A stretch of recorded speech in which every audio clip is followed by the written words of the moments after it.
واستسلاما لعزته واستعصاما من معصيته واستعينه فاقة إلى كفايته إنه لا يضل من هداه ولا يئل من عاداه ولا يفتقر من كفاه ثم الصلاة والسلام التحية والإكرام على أشرف الأنبياء والمرسلين خاتم النبيين سيدنا ونبينا ومولانا بالقاسم محمد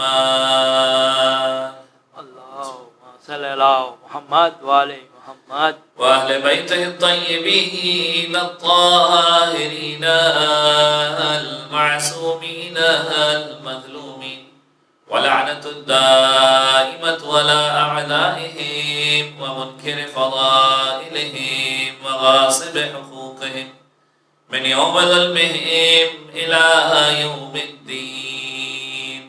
أما بعد فقد قال الله الحكيم في كتابه الكريم: بسم الله الرحمن الرحيم. سابقوا إلى مغفرة من ربكم وجنة عرضها كعرض السماء والأرض. درود پر محمد و آل محمد. اللهم صل على محمد وآل محمد. اذان کرام سورہ مبارکہ حدید کی آیت نمبر 21 کا ایک ٹکڑا آپ کے سامنے پیش کیا.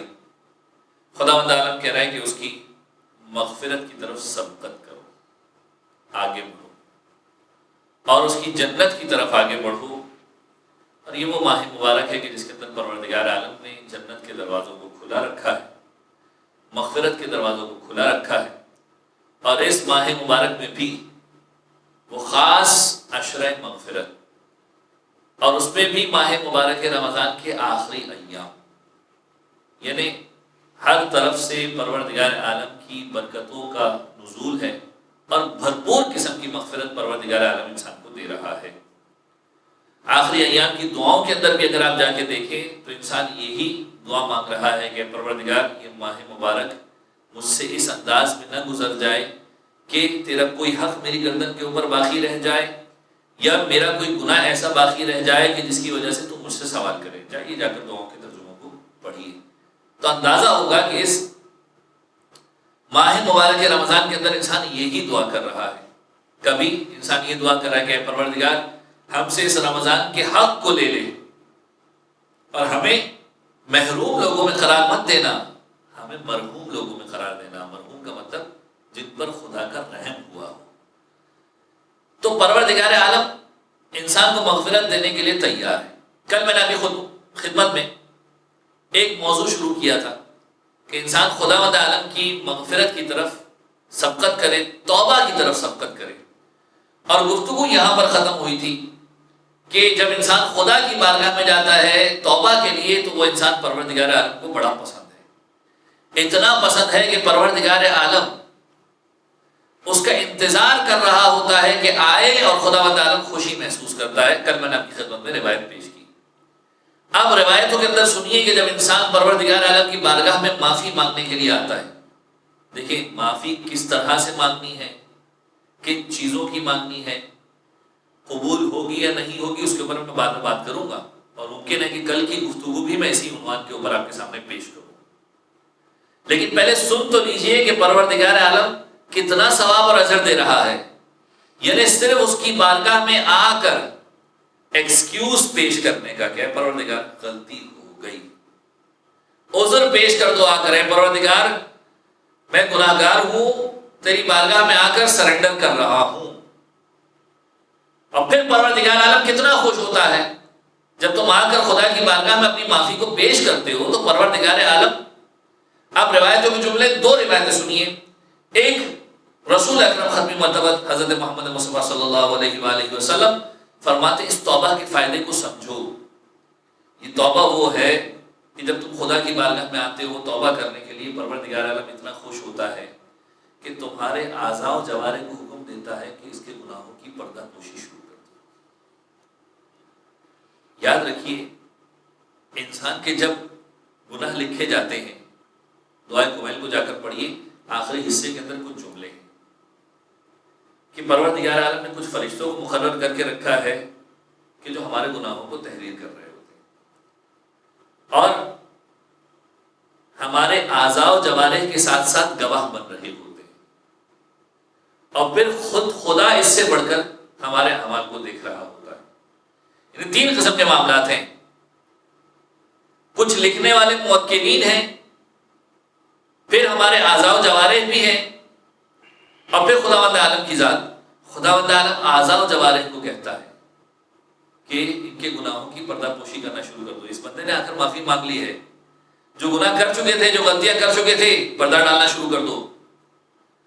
پھر زمین کو کہتا ہے پروردگار، بقائے زمین کو کہتا ہے کہ جس حصے میں وہ گناہ انجام ہوا ہوتا ہے، زمین کے ٹکڑوں کو کہتا ہے پروردگار کہ اس کے عیب کو چھپانا شروع کر دو، اس بندے کے عیب کو چھپانا شروع کر دو۔ پھر اس کے بعد روایت کے جملے ہیں کہ پھر فرشتوں کو کہتا ہے اور ان لوگوں کو کہتا ہے کہ جو گناہ کو محفوظ کرنے والے تھے، لکھنے والے تھے، یعنی جن کے پاس وہ ڈائریز موجود تھیں کہ جس کے اندر گناہ کا اندراج ہوا کرتا تھا، انٹری ہوا کرتی تھی، ان کو کہتا ہے کہ تم اس جگہ سے اس گناہ کو مٹا دو، اور ان کے پاس سے انسان کے اس گناہ کو مٹا دیا جاتا ہے، ان کے حافظے سے اس گناہ کو مٹا دیا جاتا ہے۔ یعنی اگر ان کے دماغ میں انٹری تھی تو دماغ میں سے مٹا دی جاتی ہے، ان کے دفتر میں اگر انٹری تھی تو دفتر سے مٹا دی جاتی ہے۔ صرف کس وجہ سے تم خدا کی بارگاہ میں آتے ہو اور آ کر معافی مانگتے ہو۔ پروردگار عالم کہتا ہے اس کے عیب کو چھپا دو، اس کی غلطی کو چھپا دو۔ جس جگہ پر گناہ ہوتا ہے زمین کو کہتا ہے اس کے عیب کو چھپا دو۔ تو عزیزان گرامی، پروردگار عالم انسان پر اتنا مہربان، اتنا پسند کرنے والا ہے کہ روایت کے جملے ہیں، صادق آل محمد امام جعفر صادق فرماتے ہیں کہ پروردگار عالم نے جناب داؤد کو وحی فرمائی۔ اب دیکھیے، انسان اگر شرمندہ ہو کر، میں انشاءاللہ اپنی خدمت میں عرض کروں گا کہ آداب توبہ ہیں کیا، انشاءاللہ بعد میں آئے گا تذکرہ۔ جب انسان شرمندہ ہو کر خدا کی بارگاہ میں جاتا ہے، جب خدا کی بارگاہ میں پہنچتا ہے، تو یہ شرمندگی جو اس کے چہرے پر ہوتی ہے، معافی کا جو تقاضا ہوتا ہے کہ خدا غلطی ہو گئی، دیکھیں اکڑ کر خدا کے سامنے نہیں جانا، غلطی کا اقرار کر کے گناہگار کی طرح جانا۔ مثال دے دوں کس کی طرح جانا؟ تاریخ اٹھا کر دیکھیے، دنیا کے اندر مثال ملتی ہے کہ ہور جب میرے مولا کی خدمت میں آیا کس انداز میں آیا، قیامت والا جملہ ہے۔ ہور میرے مولا کی خدمت میں آیا کس انداز میں آیا؟ ہاتھوں کو جوڑ کر آیا، مولا مجھ سے بہت بڑی غلطی ہو گئی، لیکن مولا اس کی نیت کو جانتے تھے، مولا جانتے تھے خلوص کے ساتھ آیا ہے اور واقعی شرمندہ ہو کر آیا ہے، پشیمانی کی حالت میں آیا ہے، اب جو کر دیا وہ کر دیا، تیرے مولا نے تجھے معاف کر دیا۔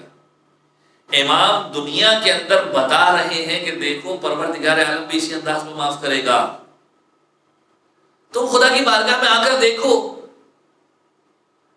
تم خدا کی بارگاہ میں جاؤ شرمندہ ہو کر، پشیمان ہو کر، جب خدا کی بارگاہ میں پہنچو گے پھر پروردگار عالم دیکھو کیا اجر دیتا ہے۔ چھٹے امام فرماتے ہیں پروردگار عالم نے جناب داؤد کو وحی فرمائی کہ جب میرا یہ بندہ، گنہگار بندہ توبہ کرنے کے بعد آتا ہے اور شرمسار بن کر میری بارگاہ میں کھڑا ہوتا ہے، تو میں فرشتوں کو حکم دیتا ہوں کہ اس کے گناہوں کو مٹا دو، اور صرف مٹا مت دو، اس کے گناہوں کو نیکی میں تبدیل کر دو۔ اللہ اللہ، انسان گناہ کر کے خدا کی بارگاہ میں جا رہا ہے، خدا کہہ رہا ہے گناہوں کو مٹا دو، اور صرف یہیں پر بس نہ کرو، اس کے گناہوں کی جگہ نیکیاں اس کے اکاؤنٹ میں ڈال دو۔ اور پھر خدا تعالیٰ کہتا ہے کہ میں ارحم الراحمین ہوں، سب سے زیادہ رحم کرنے والا ہوں۔ جب انسان میری بارگاہ میں اس انداز میں آتا ہے تو میں اس کے ساتھ ایسا سلوک کرتا ہوں۔ تو عزیزان گرامی، پروردگار عالم اتنا فائدہ دے رہا ہے اس شخص کو کہ جو توبہ کے لیے حاضر ہو۔ ماہ مبارک رمضان کی آخری راتیں ہیں، آج شب 28 رمضان المبارک، نہیں معلوم کہ مزید 2 دن اور نصیب ہوں گے یا 1 دن اور نصیب ہوگا، تو اس اعتبار سے انسان اپنی تیاری کرے، معافی مانگنے کی تیاری کرے، تو خدا کی بارگاہ میں جا کے معافی مانگو۔ قرآن کی آیت کہتی ہے کہ تمہارے گناہوں کو ہم نیکیوں کے اندر تبدیل کر دیں گے۔ جب انسان خدا کی بارگاہ میں جائے، معافی مانگے، البتہ کچھ لوگ ایسے ہیں کہ جن کی توبہ قبول نہیں ہونے والی، یہ ذہن میں رکھیے گا. کچھ لوگ ایسے ہیں کہ جن کی توبہ قبول نہیں ہونے والی. وہ کون سے لوگ ہیں؟ آیت قرآنی کہتی ہے کہ وَلَيْسَتِ التَّوْبَةُ لِلَّذِينَ يَعْمَلُونَ السَّيِّئَاتِ حَتَّى إِذَا حَضَرَ أَحَدَهُمُ الْمَوْتُ قَالَ إِنِّي تُبْتُ الْآنَ. سورہ مبارکہ نساء کی آیت نمبر 18. کہ کچھ لوگ ایسے ہیں توبہ ان کے لیے نہیں ہے کہ جو برائی کرتے ہیں اور اتنی دیر تک وقت گزرنے دیتے ہیں کہ موت ان کے سامنے آ جاتی ہے، موت کو اپنی آنکھوں سے دیکھتے ہیں اور پھر کہتے ہیں انی تبت الآن، کہ اے پروردگار اب میں توبہ کرتا ہوں. اب رزلٹ تمہارے سامنے آ گیا، پوری زندگی پڑی ہوئی تھی، معافی مانگ سکتے تھے، کیوں معافی نہیں مانگی اب تک؟ ایسے لوگوں کی توبہ قبول نہیں ہونے والی کہ جو موت کو اپنی آنکھوں سے دیکھ لیتے ہیں، ان کے سامنے موت حاضر ہو جائے. آیت قرآنی کا مفہوم. رسول اکرم فرماتے ہیں کہ ایسے لوگوں کی توبہ قبول نہیں ہوتی جو آخرت کے معاملے کو دیکھ لیتے ہیں کہ اب مجھے جہنم میں جانا ہے، یا جن کے حلق تک موت آ چکی ہوتی ہے، پتہ ہے کہ اب نکلنے والی ہے موت. ایسے لوگوں کی دعا قبول نہیں ہوتی.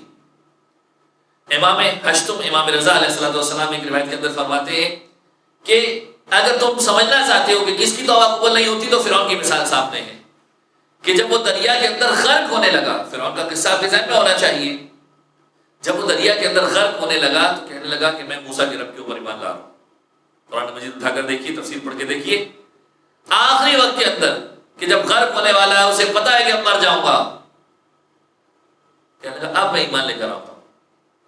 امام فرماتے ہیں یہ وہ وقت تھا کہ اس نے موت کو اپنی آنکھوں سے دیکھ لیا تھا. موت اس کے سامنے حاضر ہو چکی تھی، حلق تک موت آ چکی تھی. لہذا اس نے چونکہ موت کو دیکھ لیا تھا اس لیے اس کی توبہ قبول نہیں ہوگی. اس کے اندر ایک اضافہ چھٹے امام کی روایت کا، وہ تھوڑی مختلف روایت ہے اور جس میں امام فرماتے ہیں، صادق عالم محمد فرماتے ہیں، اب ذرا غور سے روایت سنیے. امام فرماتے ہیں قیامت سے 40 روز پہلے خدا کی حجت منقطع ہو جائے گی. قیامت آنے سے 40 روز پہلے خدا کی حجت منقطع ہو جائے گی، اور جب خدا کی حجت منقطع ہوگی تو توبہ کے دروازے بند کر دیے جائیں گے. توبہ کے دروازے بند کر دیے جائیں گے، اور اس وقت تک جو ایمان نہیں لایا اس کے بعد اس کا ایمان لانا کوئی فائدہ نہیں دے گا، کیونکہ حجت خدا منقطع ہو جائے گی، توبہ کے دروازے بند ہو جائیں گے. تو کچھ لوگ ایسے ہیں کہ جن کی توبہ قبول نہیں ہوگی. پہلی یہ قسم کہ جو موت کو دیکھیں گے اور توبہ کریں گے، ان کی توبہ قبول نہیں ہوگی. دوسرے وہ افراد کی جنہوں نے خدا کے ساتھ شرک کیا ہے، مشرک ہیں. پروردگار عالم ہر قسم کے گناہ کو معاف کر سکتا ہے، مشرک کے گناہ کو معاف نہیں کرے گا، شرک کرنے والے کو معاف نہیں کرے گا. یاد رکھیے توبہ کے اعتبار سے انسان کی 3 قسمیں ہیں. ایک وہ ہے جو شرک کر رہا ہے، اسے خدا معاف نہیں کرے گا. ایک وہ ہے دوسرا شخص کہ جس نے لوگوں کے حق میں زیادتی کی ہے، اس کو پروردگار عالم اس وقت تک معاف نہیں کرے گا جب تک لوگ اسے معاف نہیں کریں گے. یاد رکھیے لوگ معاف نہیں کریں گے سے مراد یہ ہے کہ اس کی ذمہ داری بنتی ہے کہ جا کر لوگوں سے معافی مانگے. اس کے بعد بھی اگر لوگ معاف نہیں کریں تو پھر وہ خدا کے سامنے آ کر یہ حجت پیش کر سکتا ہے کہ خدا میں نے معافی مانگی تھی، میں نے حق ادا کرنے کی کوشش کی تھی. اس کا مطلب یہ نہیں ہے کہ لاکھوں روپے کھا کر انسان جا کے ہاتھ جوڑ کر معافی مانگ لے اور کہے کہ مجھے معاف کر دو. حق کو ادا کرنا پڑے گا. یاد رکھیے خدا کی بارگاہ میں اس انداز میں مت جانا کہ دوسروں کے حق کو کھا کر اور پھر جا کر خدا کی بارگاہ میں معافی مانگتے رہو، خدا معاف کر دے معاف کر دے. پروردگار عالم معاف نہیں کرنے والا.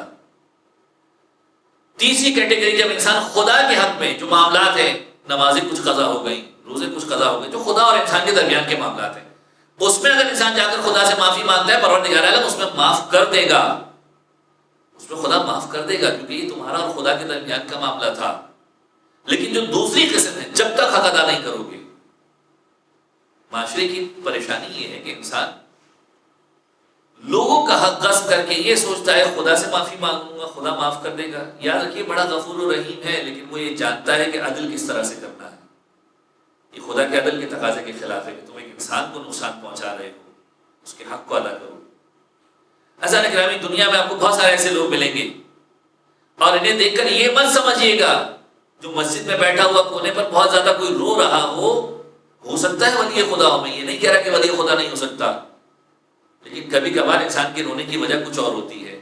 ایک بہت بہترین مثال میں نے کسی مقام میں پڑھی تھی کہ مشہور کامیڈین تھا بلیک کامیڈی کے اندر، ایمو فلپس اس کا نام تھا، اور بلیک کامیڈی کا بادشاہ تھا. کہتے کہ بڑی گہری سے گہری اور تلخ قسم کی بات جو ہے بڑی پیار سے پہنچا دیا کرتا تھا.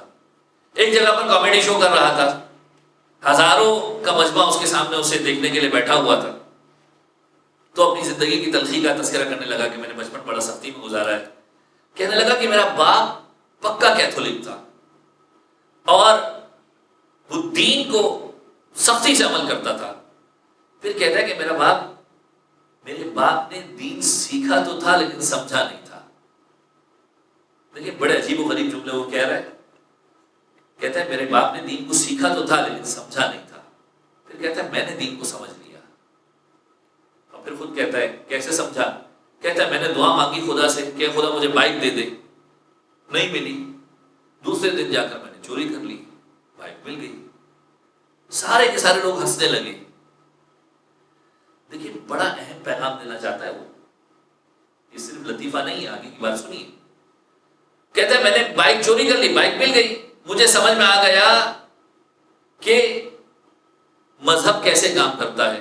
کہتا ہے پھر اس کے بعد میں نے کیا کام کیا کہ میں چرچ میں گیا، پوری رات جاگ کر روتا رہا کہ خدا مجھے معاف کر دے، یا خدا مجھے معاف کر دے، خدا مجھے معاف کر دے.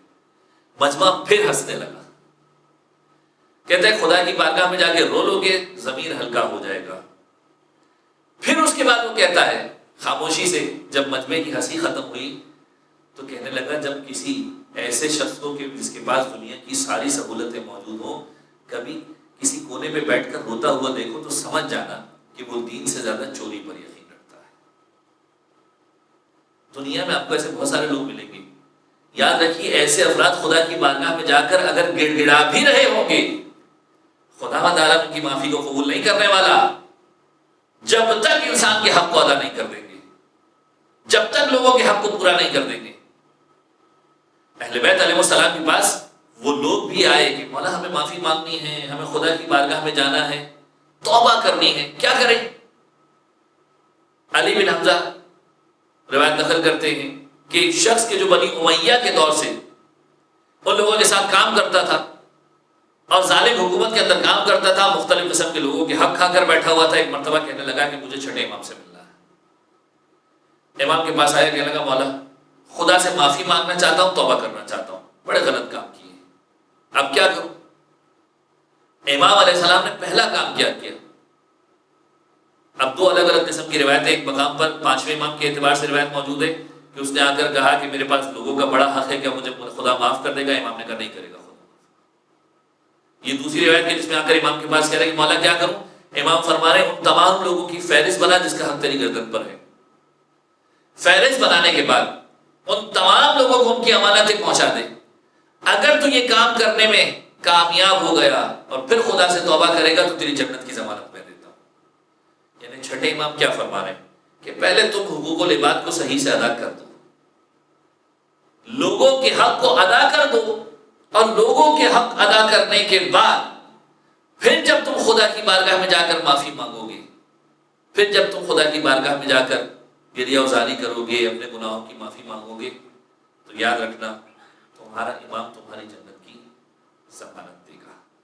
تعزیٰ گرامی، اس انداز میں پروردگار عالم کی بارگاہ میں معافی کو پیش کیجیے، اور جب انسان اس قسم کی کیفیت میں خدا کی بارگاہ میں معافی کو پیش کرے گا، لوگوں کے حق بھی ادا کر دے گا، ایمان کی سلامتی بھی موجود ہوگی، تو پھر جو باقی جو تھوڑی بہت چیزیں رہ جاتی ہیں پروردگار عالم ان چیزوں کو معاف کرنے والا ہے. پروردگار عالم سے دعا کرتے ہیں بارے اللہ تجھے واسطہ محمد و آل محمد کا حقوق العباد کو بہترین انداز میں ادا کرنے کی ہم سب کو توفیق عطا فرما. ہمارے تمام گناہان کبیرہ و صغیرہ کی مغفرت فرما. زمانے کے امام کے ظہور میں تاجیل فرما. ہمیں ان کے اعوان و انصار میں شمار فرما. ربنا تقبل